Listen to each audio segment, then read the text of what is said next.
Hello friends, I am back again with the very important topic polynomials, chapter number 2 of your NCERT book class 10. आज हम polynomials के concept के बारे में जानेंगे. फ्रेंड्स, आपको पता है कि आपको टर्म 1 में MCQs आने वाले हैं, तो आपको हर टॉपिक का कंसेप्ट जो है वो अच्छे से क्लियर होना चाहिए ताकि आप उन MCQs को आंसर कर पाएं. आज का टॉपिक है पॉलिनोमियल्स. सबसे पहले हम जान लेते हैं कि पॉलिनोमियल्स वर्ड का मीनिंग क्या होता है. पॉलिनोमियल्स जो वर्ड है वो दो वर्ड्स से बना है. First is poly and second is nomials. यहाँ पर पॉली का मीनिंग है मेनी एंड नोमियल्स का मीनिंग है टर्म्स. तो इसी से क्लियर होता है कि a polynomial is made up of many terms that are separated by addition and subtraction. Addition और सब्ट्रैक्शन, यहाँ पे ये चीज नोट करनी बहुत इंपॉर्टेंट है कि जो पॉलिनोमियल की टर्म्स है ना वो या तो एडिशन से या फिर सब्ट्रैक्शन से ही सेपरेट हो. मल्टीप्लिकेशन एंड डिवीजन से सेपरेट नहीं होनी चाहिए. देखिए जैसे इस इक्वेशन में 4x प्लस 2 है, इसमें 4x एंड 2 जो है वो सेपरेट किससे हुआ है? इस एडिशन के साइन से. Similarly 2x square plus 3x plus 4 इस पॉलिनोमियल में भी जो टर्म्स हैं वो सेपरेट हुई हैं एडिशन के साइन से.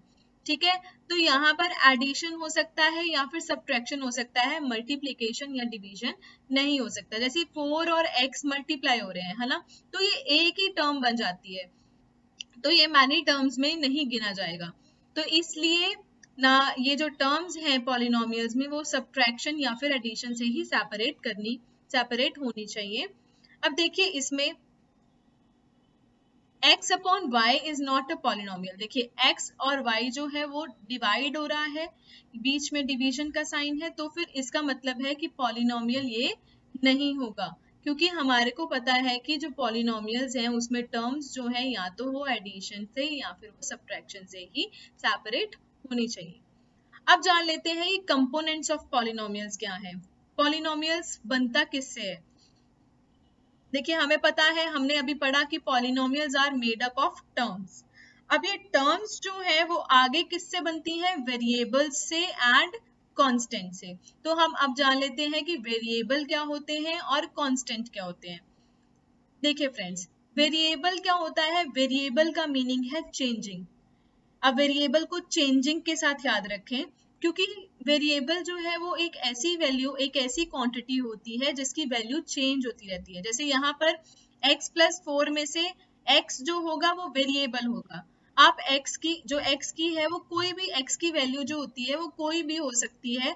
ठीक है, 1 2 3 4 मतलब व्हाटएवर कुछ भी हो सकती है. तो उसी तरह से इसका मतलब क्या है कि एक a quantity that can have any one of the set of values or a symbol is called variable. तो variable क्या होता है? एक ऐसी क्वांटिटी जिसकी कोई भी वैल्यू हो सकती है, चाहे 1 2 3 4 कुछ भी वैल्यू इसकी हो सकती है. इसके ऑपोजिट कांस्टेंट क्या होता है? कांस्टेंट होता है अनचेंजिंग. ये चेंज नहीं हो सकता. जैसे यहाँ पर कांस्टेंट है 4. अब 4 जो है वो तो 4 ही रहेगा, वो तो चेंज नहीं हो सकता. So constant is a value that does not change. ठीक है. Now next is degree of polynomial. Degree of polynomial क्या होती है? If px is a polynomial in x, then the highest power of x in px is called degree of polynomial. तो देखिए px, अगर px एक polynomial है variable x में, तो जो x की हाईएस्ट पावर होगी ना पॉलिनोमियल में वो क्या होगी? Degree of polynomial. For example 2x square minus 3x plus 4 ये एक पॉलिनोमियल है.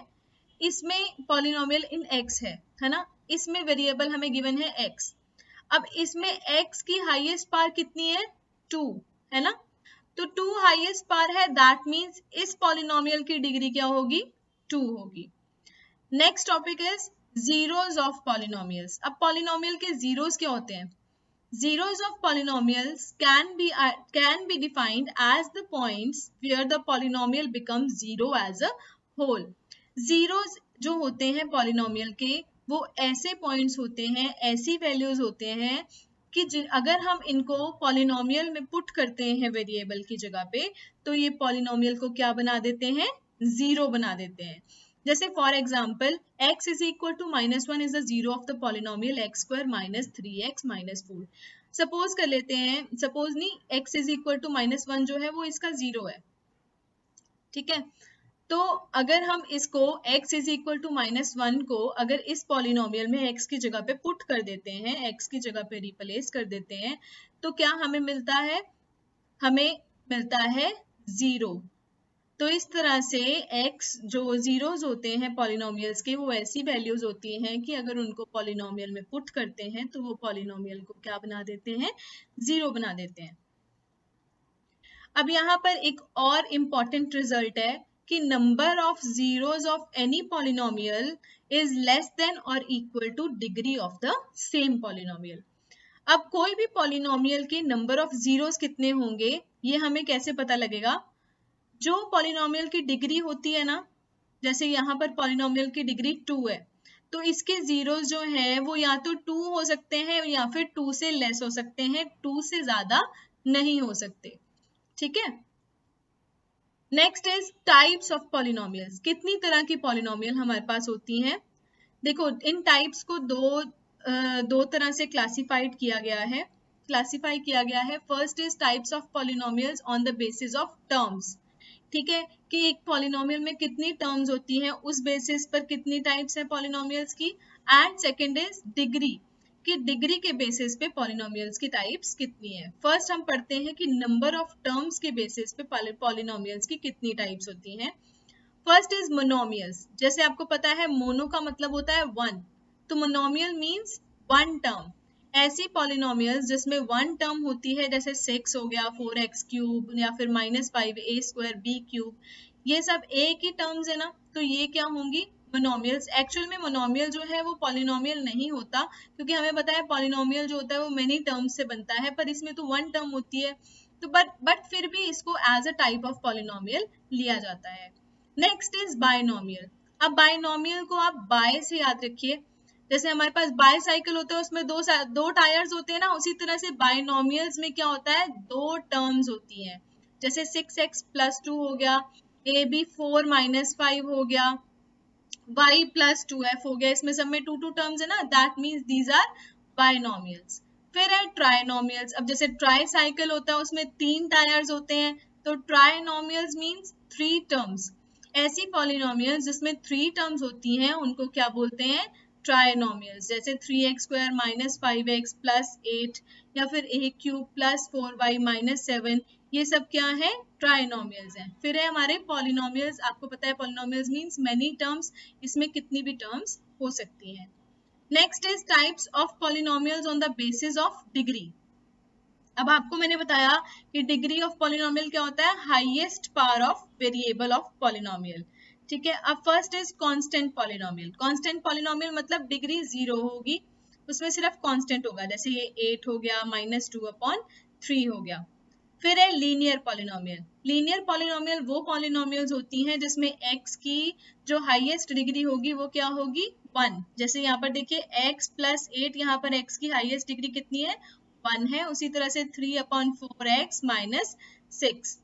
फिर है क्वाड्रेटिक पॉलिनोमियल। क्वाड्रेटिक पॉलिनोमियल्स जो है उसका मतलब है डिग्री जो है वो कितनी है? 2 है। जैसे 3x² - 2x + 7 या फिर 5y² - 1/4। फिर है क्यूबिक पॉलिनोमियल। क्यूबिक पॉलिनोमियल्स कौन सी होती हैं? जिनकी डिग्री जो होती है वो क्या होती है? 3 होती है। जैसे 5x³ 2y³ - y + 4, ठीक है। ये सब कई टाइप्स ऑफ पॉलिनोमियल। फिर है ग्राफ्स ऑफ पॉलिनोमियल्स। अब पॉलिनोमियल फंक्शंस के ग्राफ्स कैसे बनते हैं? फर्स्ट ऑफ ऑल तो आपको पता होना चाहिए कि जो ग्राफ्स होते हैं वो ऐसे बनाए जाते हैं, जैसे अगर ये देखिए, ये ग्राफ जो है ये एक कांस्टेंट फंक्शन का है। कांस्टेंट फंक्शन मतलब क्या? डिग्री 0 होगी। अभी हमने पढ़ा जैसे कांस्टेंट पॉलिनोमियल क्या होता है? जिसमें डिग्री जो होती है वो 0 होती है। अब मैंने आपको बताया जो डिग्री होती है उससे हमें पता लगता है कि नंबर ऑफ जीरोस कितनी होंगी, और जो जीरोस होते हैं वो एक्स कोऑर्डिनेट्स होते हैं, ठीक है। तो जो ग्राफ होगा वो कांस्टेंट फंक्शन का वो कुछ इस तरह से बनेगा, वो एक्स एक्सिस को इंटरसेक्ट नहीं करेगा, क्योंकि उसमें एक्स की जो वैल्यू कोई नहीं होती, वहां पर x की डिग्री जो है वो मतलब x की जो पावर है वो 0 होती है, तो कांस्टेंट फंक्शन हमेशा जो होता है वो इस तरीके से बनता है। फिर है लीनियर फंक्शन। लीनियर फंक्शन जो होता है वो डिग्री 1 का होता है, उसमें आपको नंबर ऑफ जीरोस मिलेंगे 1, ठीक है। तो वो x एक्सिस को कितनी जगह पे इंटरसेक्ट करेगा, ओनली 1 प्लेस पे इंटरसेक्ट करेगा। फिर एक क्वाड्रेटिक फंक्शन। क्वाड्रेटिक फंक्शन में डिग्री 2 होती है, मींस नंबर ऑफ जीरोस जो होंगे वो 2 होंगे, तो ये x एक्सिस को 2 जगह पे इंटरसेक्ट करेगा, जैसे यहाँ पे और यहाँ पे। फिर एक क्यूबिक फंक्शन की डिग्री 3 होती है, तो मतलब नंबर ऑफ जीरोस होंगे 3, तो ये x एक्सिस को 3 जगह पे इंटरसेक्ट करेगा, जैसे यहाँ पर 1 2 एंड 3 जगह पे इसने इस ग्राफ x एक्सिस को इंटरसेक्ट करा है, तो इसका ग्राफ कुछ ऐसा बनेगा।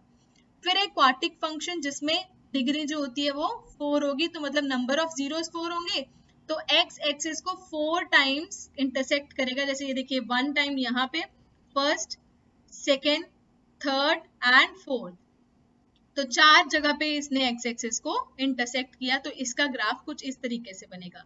फिर एक क्विंटिक फंक्शन जिसका डिग्री जो होती है वो 5 होती है, वो वाले पॉलिनोमियल्स जो हैं देखिए उनका ग्राफ कुछ इस तरीके से बनेगा, जिसमें वो x एक्सिस को 5 प्लेसेस पे इंटरसेक्ट करेगा, जैसे 1 2 3 4 एंड 5। तो इस तरह से पॉलिनोमियल्स के ग्राफ बनते हैं।